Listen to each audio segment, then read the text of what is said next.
जय श्री श्याम। भाभी प्लीज़ बताओ ना, कैसी लगी आपको रजनी? पसंद आई होगी ना, वो है ही इतनी प्यारी। भाभी आप बताओ ना, मम्मी पापा और भैया से बात करोगी ना मेरी और रजनी की शादी के बारे में? नेहा के देवर सतीश ने पूछा तो नेहा बोली, सच में देवर जी बहुत अच्छी लगी मुझे आपकी पसंद। अब तो रजनी को ही बनाकर लाऊंगी अपनी देवरानी, वादा है आपसे।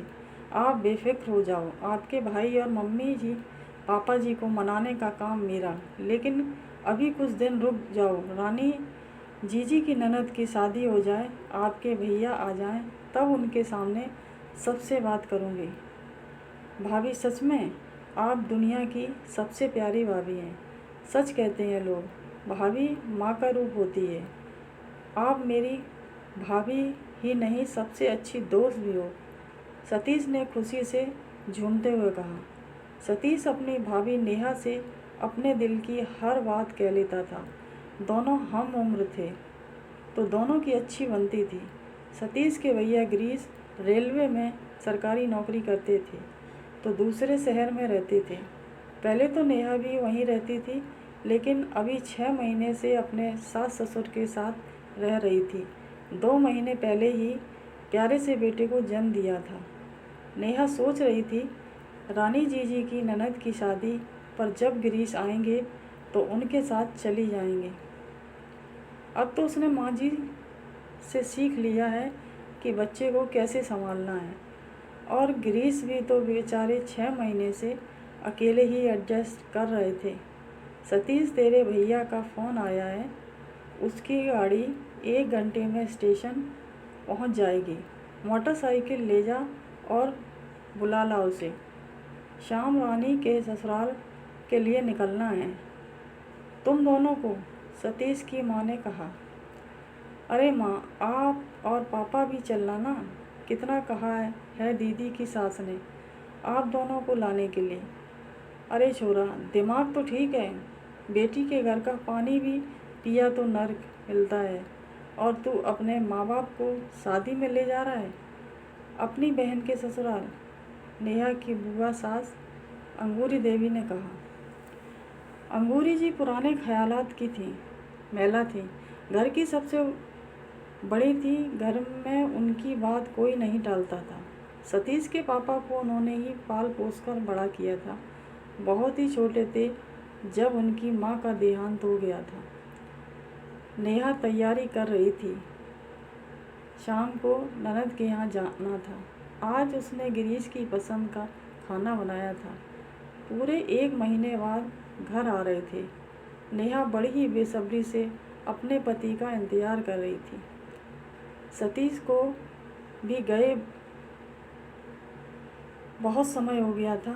बार बार फ़ोन मिला रही थी, लेकिन दोनों में से कोई फ़ोन नहीं उठा रहा था। जैसे जैसे समय निकल रहा था, सभी घर वालों की बेचैनी बढ़ती जा रही थी। सबके मन में अजीब अजीब ख्याल आ रहे थे। थोड़ी देर बाद एम्बुलेंस की आवाज़ आई और सब लोग दौड़कर बाहर की तरफ भागे। एम्बुलेंस में गिरीश की लाश थी। ट्रेन पूरी तरह से रुक भी नहीं पाई थी और वह जल्दी में उतर रहा था, जिसके कारण वह हादसे का शिकार हुआ। सतीश के लिए अपने भाई को इस तरह घर लाना दुनिया का सबसे कष्ट का काम था। मम्मी पापा और नेहा तो बेसुध ही हो गए थे। नेहा की दुनिया ही उजड़ गई थी और 2 महीने के बच्चे के सिर से पिता का साया उठ गया था।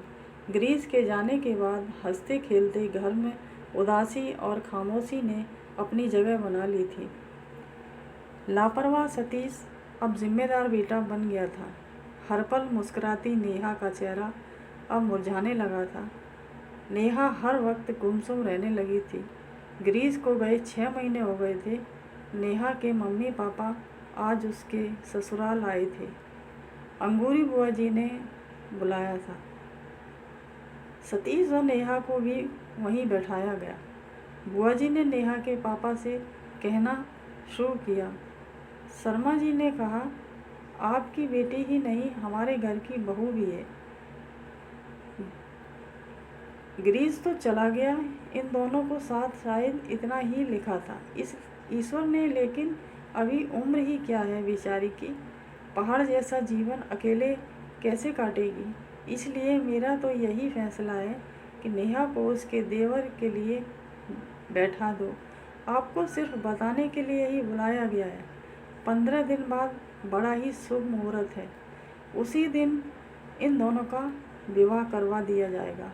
आप कहीं ना कहीं अपनी बेटी की शादी तो करेंगे ही, कहीं बाहर जाएगी तो हमारे बेटे को भी साथ ले जाएगी। इससे अच्छा है घर में ही रहेगी और इसका जीवन भी संवर जाएगा। बरसों से यही होता आया है, इसमें कोई बुराई नहीं है।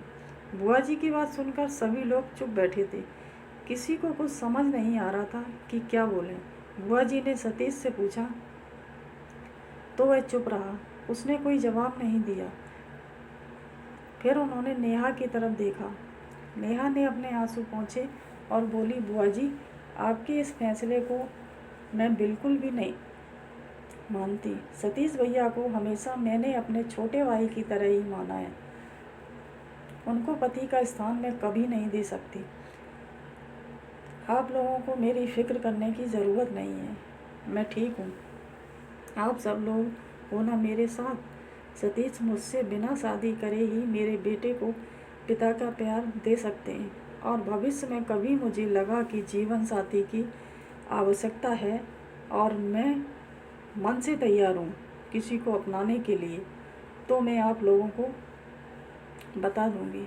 फिर उसने अपने सास ससुर से कहा, मम्मी जी, पापा जी, सतीश भैया की शादी 15 दिन बाद उसी शुभ मुहूर्त में होगी उस लड़की के साथ जिसे वह पसंद करते हैं। रजनी नाम है उसका, इनके साथ पढ़ती है, मिली हूँ मैं उससे, बहुत ही प्यारी लड़की है। उसको ही मैं अपनी देवरानी बनाकर लाऊंगी। आप लोग शादी की तैयारी कीजिए, हम कल ही रजनी के घर चलेंगे। नेहा की बात सुनकर सब निशब्द थे। बुआ जी कुछ बोलना चाह रही थी, लेकिन सतीश के पापा ने उनको रोक लिया। नेहा के मम्मी पापा को अपनी बेटी के फैसले पर गर्व हो रहा था और सतीश हाथ जोड़कर अपने भाभी को धन्यवाद कर रहा था। नेहा ने आज एक सही फैसला लेकर 3 जीवन बर्बाद होने से बचा लिए थे और वर्षों से चली आ रही रूढ़िवादिता को आगे बढ़ाने से इनकार कर दिया था। जय हिंद।